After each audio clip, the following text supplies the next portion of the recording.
Hello and welcome to my Soulbinding Gate Turbo deck profile. This is kind of a meme deck, but it's really fun to play and it's definitely something different than all the other decks.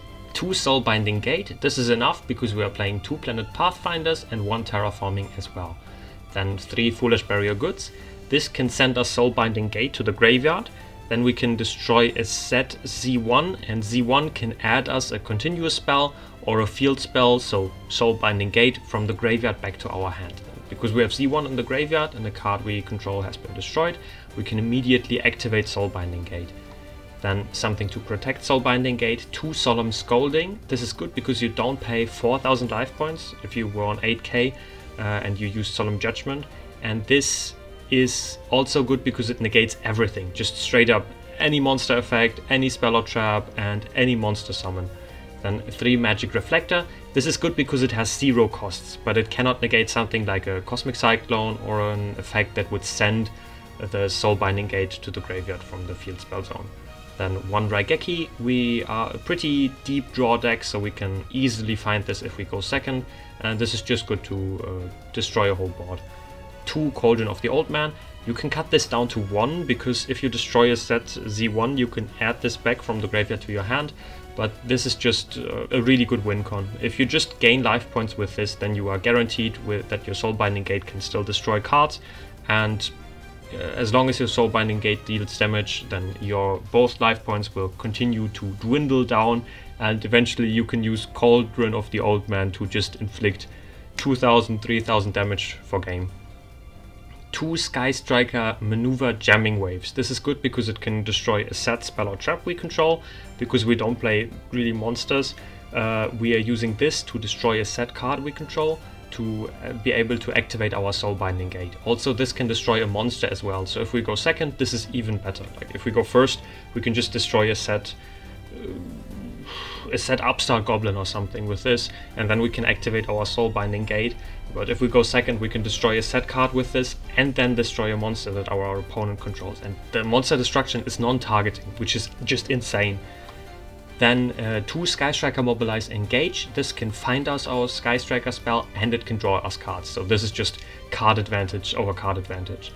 3 Card of the Mice. This is a hard once per turn, but it can draw us up to 3 cards, which is just insane. Then 3 Pot of Duality. This is a hard once per turn as well, but it can look at the top 3 cards of our deck and take one of them and add it to our hand. This is good because we can choose what we are gonna draw pretty much with this, and we can also shuffle back things that we don't want to draw. 1 Magical Mallet. This is good because it can shuffle back cards that are hard once per turn and that we cannot activate any other copies of for the rest of the turn. So this can just take 2 dead copies of a Pot of Duality in our hand, shuffle them back and get us 2 new cards. This is a -1 at card advantage though. Then 1 Metalfoes Fusion. We can in theory send this with a Foolish Barrier Goods when we already have drawn everything we need, or we can just discard this with a Hand Destruction.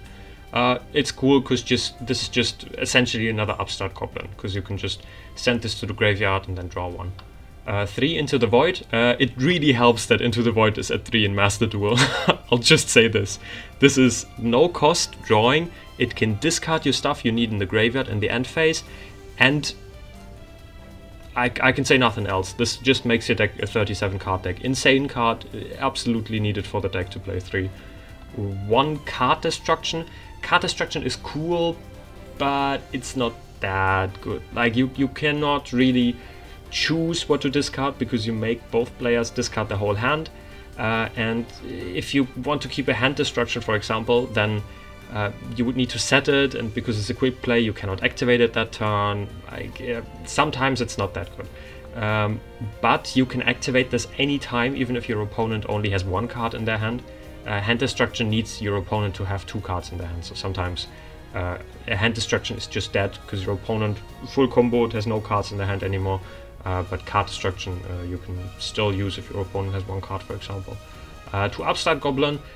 You can play this at 3, but because Soulbinding Gate burns both players, we don't want to give our opponent too many life points, because otherwise he just has 10k or something and can summon enough monsters to just burn us down, which is not nice. We always want to gain life points, so something like Chicken Game is not good, because Soul Binding Gate can destroy any summoned monster as long as its attack are lower than your life points. So if your opponent summons a big monster to the field and you only have something like 4,000 life points, but he summons a 5,000 attack point monster, then Soul Binding Gate would do nothing. So we don't want to pay life points to draw cards, so no chicken game in this. And finally, 1 gold moon coin. This is just good because it can also take cards that we cannot use anymore, like hard ones per turns, for example, like Pot of Duality, and give them to our opponent.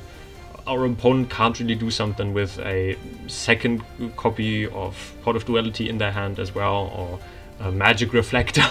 So this can just give completely useless cards to our opponent and draw us 2 cards from the deck. Yeah, this deck is neither consistent nor great, but it's really fun to play, I can tell you that. I like the defend the castle strategy, that you have to sit on the Soul Binding Gate and you try to protect it with everything you can. You can literally just win with the Soul Binding Gate plus maybe 1 burn effect from the Cauldron, or sometimes even no burn effect if your opponent has less life points than you because you paid life points earlier.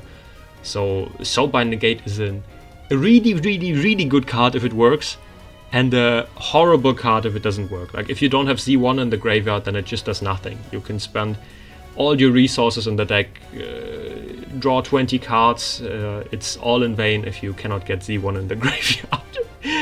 But in conclusion, if you want to play a fun deck and you want to play something different, if you maybe invested in a draw engine already and this is just 2 Soul Binding Gates for you that you have to get, this is a deck that you can in theory play. I'm playing this in Plat.